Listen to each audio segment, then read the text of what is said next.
आप सुन रहे हैं जगत गुरु तत्वदर्शी संत रामपाल जी महाराज द्वारा लिखित पुस्तक ज्ञान गंगा का पेज नंबर 9। मारे खावे सबको वह कैसा कृपाल, कुत्ते गधे स्वर बनावे है फिर भी दीन दया।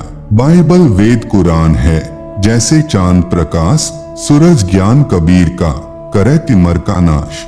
रामपाल साची कहे करो विवेक विचार, सतनाम व सारनाम यही मंत्र है सार। कबीर हमारा राम है वो है दीन दयाल, संकट मोचन कष्ट हरण गुण गावे रामपाल। शब्द संत रामपाल दास जी महाराज द्वारा रचित।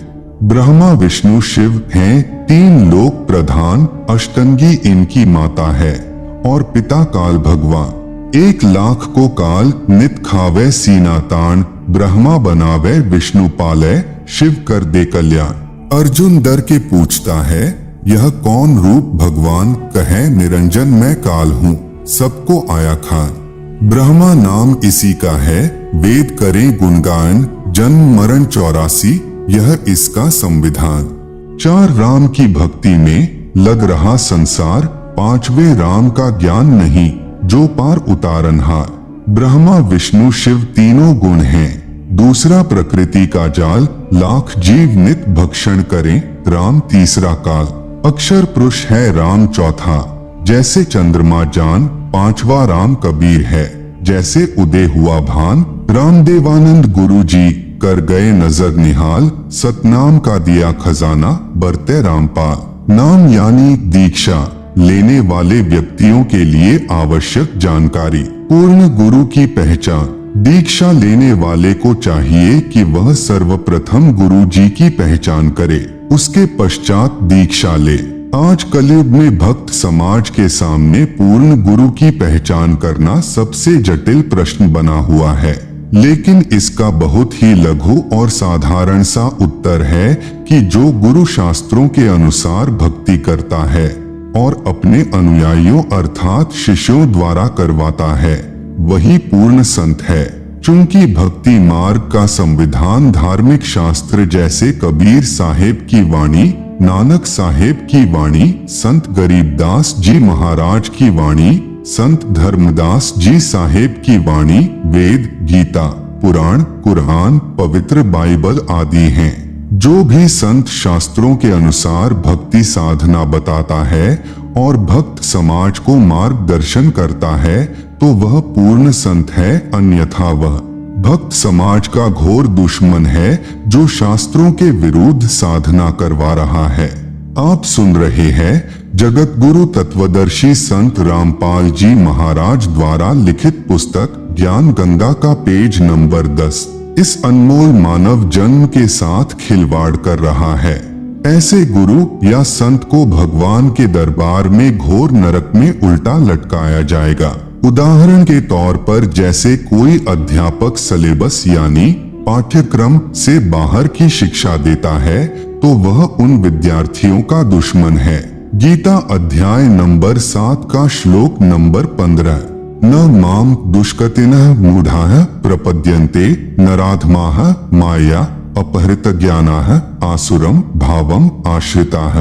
अनुवाद माया के द्वारा जिनका ज्ञान हरा जा चुका है, ऐसे आसुर स्वभाव को धारण किए हुए मनुष्यों में नीच दूषित कर्म करने वाले मूर्ख मुझको नहीं भजते, अर्थात वे तीनों गुणों यानी रजगुण ब्रह्मा, सतगुण विष्णु, तमगुण शिव की साधना ही करते रहते हैं। यजुर्वेद अध्याय नंबर 40 श्लोक नंबर 10। संत रामपाल दास जी द्वारा भाषा भाष्य। अन्य देवाहुः संभवादन्यदाहुर संभवात इति शुश्रुम धीराणाम ये नस्तद्विचक्षिरे। हिंदी अनुवाद परमात्मा के बारे में सामान्यतः निराकार अर्थात कभी न जन्मने वाला कहते हैं, दूसरे आकार में अर्थात जन्म लेकर अवतार रूप में आने वाला कहते हैं। जो टिकाऊ अर्थात पूर्ण ज्ञानी अच्छी प्रकार सुनाते हैं उसको इस प्रकार सही तौर पर वही समरूप अर्थात यथार्थ रूप में भिन्न भिन्न रूप से प्रत्यक्ष ज्ञान करवाते हैं। गीता अध्याय नंबर 4 का श्लोक नंबर 34।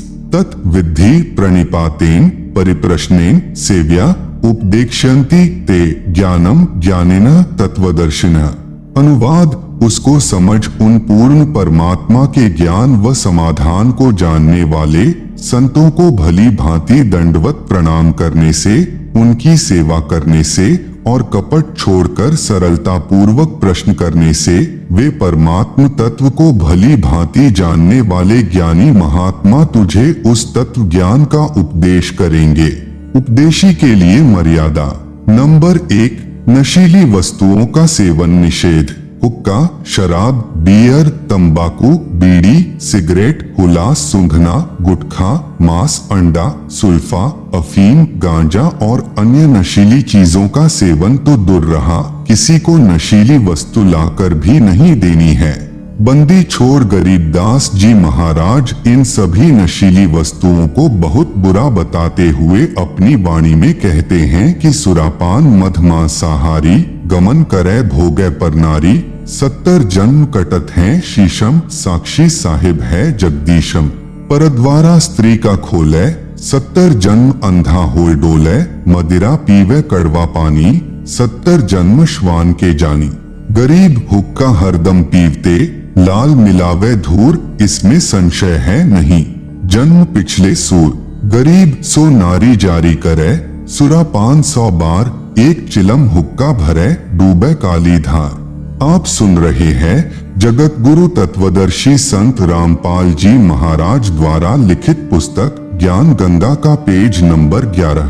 गरीब सूर गौ को खात हैं, भक्ति बिहुने राड़, भांग तंबाकू खा गए, सो चाबत हैं हार। गरीब भांग तंबाकू पी भी, सुरापान से हेत, गोश्त मट्टी खाए कर, जंगली बने प्रेत। गरीब पान तंबाकू चा भी, नास नाक में देत, सो तो इराने गए, जू भड़ भूजे का रेत। गरीब भांग तंबाकू पी भी, गोश्त गला कबाब, मोर मृग को भखत हैं, देगे कहाँ जवाब। नंबर 2, तीर्थ स्थानों पर जाना निषेध। किसी प्रकार का कोई व्रत नहीं रखना है, कोई तीर्थ यात्रा नहीं करनी, न कोई गंगा स्नान आदि करना, न किसी अन्य धार्मिक स्थल पर स्नानार्थ व दर्शनार्थ जाना है। किसी मंदिर व इष्ट धाम में पूजा व भक्ति के भाव से नहीं जाना कि इस मंदिर में भगवान है। भगवान कोई पशु तो है नहीं कि उसको पुजारी जी ने मंदिर में बांध रखा है। भगवान तो कण कण में व्यापक है। ये सभी साधनाएं शास्त्रों के विरुद्ध हैं। जरा विचार करके देखो कि ये सभी तीर्थ स्थल जैसे जगन्नाथ का मंदिर, बद्रीनाथ, हरिद्वार, मक्का मदीना, अमरनाथ, वैष्णो देवी, वृंदावन, मथुरा, बरसाना, अयोध्या राम मंदिर, काशी धाम, छुड़ानी धाम आदि मंदिर, मस्जिद, गुरुद्वारा, चर्च व इष्ट धाम आदि ऐसे स्थल हैं जहां पर कोई संत रहते थे। वे वहां पर अपनी भक्ति साधना करके अपना भक्ति रूपी धन जोड़ करके शरीर छोड़कर अपने इष्ट देव के लोक में चले गए। तत्पश्चात उनकी यादगार को प्रमाणित रखने के लिए वहां पर किसी ने मंदिर, किसी ने मस्जिद, किसी ने गुरुद्वारा, किसी ने चर्च या किसी ने धर्मशाला आदि बनवा दी ताकि उनकी याद बनी रहे और हमारे जैसे तुच्छ प्राणियों को प्रमाण मिलता रहे कि हमें ऐसे ही कर्म करने चाहिए जैसे कि इन महान आत्माओं ने किए हैं। ये सभी धार्मिक स्थल हम सभी को यही संदेश देते हैं कि जैसे भक्ति साधना इन नामी संतों ने की है ऐसी ही आप करो। इसके लिए आप इसी तरीके से साधना करने वाले व बताने वाले संतों की तलाश करो और फिर जैसा वे कहें वैसा ही करो। लेकिन बाद में इन स्थानों की ही पूजा प्रारंभ हो गई जो कि बिल्कुल व्यर्थ है और शास्त्रों के विरुद्ध है। ये सभी स्थान तो एक ऐसे स्थान की भांति हैं जहां पर किसी हलवाई ने भट्ठी बनाकर जलेबी, लड्डू आदि बनाकर स्वयं खाकर और अपने सगे साथियों को खिलाकर चले गए। उसके बाद में उस स्थान पर न तो वह हलवाई है और न ही मिठाई, फिर तो वहां केवल भट्ठी ही है। वह न तो हमारे को मिठाई बनाना सिखा सकती है और न ही हमारा पेट यानी उदर भर सकती है।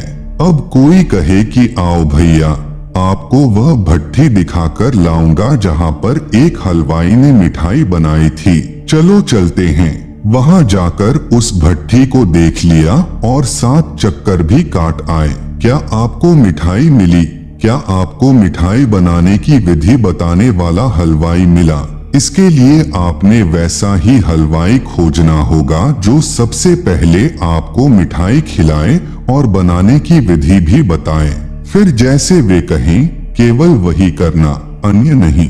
ठीक इसी प्रकार तीर्थ स्थानों की पूजा न करके वैसे ही संतों की तलाश करो। आप सुन रहे हैं जगत गुरु तत्वदर्शी संत रामपाल जी महाराज द्वारा लिखित पुस्तक ज्ञान गंगा का पेज नंबर 12, जो शास्त्रों के अनुसार पूर्ण परमात्मा कबीर साहेब की भक्ति करते व बताते हों। फिर जैसे वे कहें केवल वही करना, अपनी मनमानी नहीं करना। सामवेद संख्या नंबर 1400 उतारचिक अध्याय नंबर 12 खंड नंबर 3 श्लोक नंबर 5 संत रामपाल दास द्वारा भाषा भाष्य। भद्रा वस्त्रा समन्यावसानो महान कविर्निवचनानि शंसन आवच्यस्व चंबोह पूयमानो विचक्षणो जागे विरदेवीत। हिंदी। चतुर व्यक्तियों ने अपने वचनों द्वारा पूर्ण परमात्मा यानी पूर्ण ब्रह्म की पूजा का सत्य मार्ग दर्शन न करके अमृत के स्थान पर आन उपासना जैसे भूत पूजा, पितर पूजा, श्राद्ध निकालना, तीनों गुणों की पूजा यानी रजगुण ब्रह्मा, सतगुण विष्णु, तमगुण शंकर तथा ब्रह्म काल की पूजा मंदिर, मस्जिद, गुरुद्वारों, चर्चों व तीर्थ उपवास तक की उपासना रूपी फोड़े व घाव से निकले मवाद को आदर के साथ आचमन करवा रहे होते हैं। उसको परम सुखदायक पूर्ण ब्रह्म कबीर सहशरीर साधारण वेशभूषा में यानी वस्त्र का अर्थ है वेशभूषा, संत भाषा में इसे चोला भी कहते हैं। जैसे कोई संत शरीर त्याग जाता है तो कहते हैं कि महात्मा तो चोला छोड़ गए। सत्यलोक वाले शरीर के समान दूसरा तेजपुंज का शरीर धारण करके आम व्यक्ति की तरह जीवन जीकर कुछ दिन संसार में रहकर अपनी शब्द साखियों के माध्यम से सत्य ज्ञान को वर्णन करके पूर्ण परमात्मा के छुपे हुए वास्तविक सत्य ज्ञान तथा भक्ति को जागृत करते हैं। गीता अध्याय नंबर 16 का श्लोक नंबर 23। यह शास्त्र विधिम उत्सृज्य वर्तते कामकारतः न सह सिद्धिम अवाप्नोति न सुखम न पराम गतिम। अनुवाद। जो पुरुष शास्त्र विधि को त्याग कर अपनी इच्छा से मनमाना आचरण करता है वह न सिद्धि को प्राप्त होता है, न परम गति को और न सुख को ही। गीता अध्याय नंबर 6 का श्लोक नंबर 16। न अति अशनतः तु योगः अस्ति न च एकांतम अनशनतः न च अति स्वप्नशीलस्य जागृतः न एव च अर्जुन। अनुवाद। हे अर्जुन, यह योग अर्थात भक्ति न तो बहुत खाने वाले का और न बिल्कुल न खाने वाले का, न एकांत स्थान पर आसन लगाकर साधना करने वाले का तथा न बहुत शयन करने के स्वभाव वाले का और न सदा जागने वाले का ही सिद्ध होता है। पूजे देई धाम को शीश हलावे जो, गरीब दास साची कहे हद काफिर है सो। कबीर गंगा काट है घर करे, पीवे निर्मल नीर, मुक्ति नहीं हरि नाम बिन, सतगुरु कहे कबीर। कबीर तीर्थ कर कर जग मुवा, उड़े पानी नहाए, राम ही नाम ना जपा, काल घसीटे जाए। गरीब पीतल ही का थाल है, पीतल का लोटा, जड़ मूरत को पूजते आवेगा टोटा। गरीब पीतल चमचा पूजिए जो थाल परोसे, जड़ मूरत किस काम की मती रहो भरोसे। कबीर पर्वत पर्वत न फिरिया, कारण अपने राम, राम सरीखे जन मिले, जिन सारे सब काम। आप सुन रहे हैं जगत गुरु तत्वदर्शी संत रामपाल जी महाराज द्वारा लिखित पुस्तक ज्ञान गंगा का पेज नंबर 13। नंबर 3। देवी देवता तथा पितर पूजा निषेध। किसी प्रकार की पितर पूजा, श्राद्ध निकालना आदि कुछ नहीं करना है। भगवान श्री कृष्ण जी ने भी इन पितरों की व भूतों की पूजा करने से साफ मना किया है।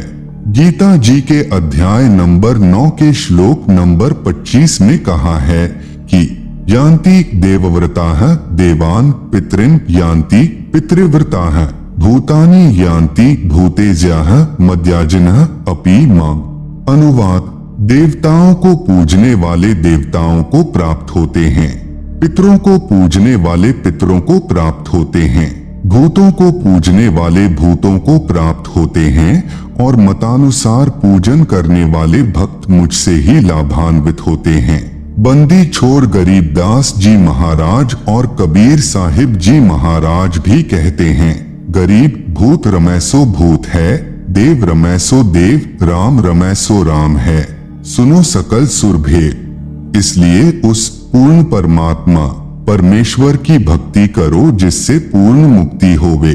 वह परमात्मा पूर्ण ब्रह्म सतपुरुष यानी सत कबीर है। इसी का प्रमाण गीता जी के अध्याय नंबर 18 के श्लोक नंबर 46 में है।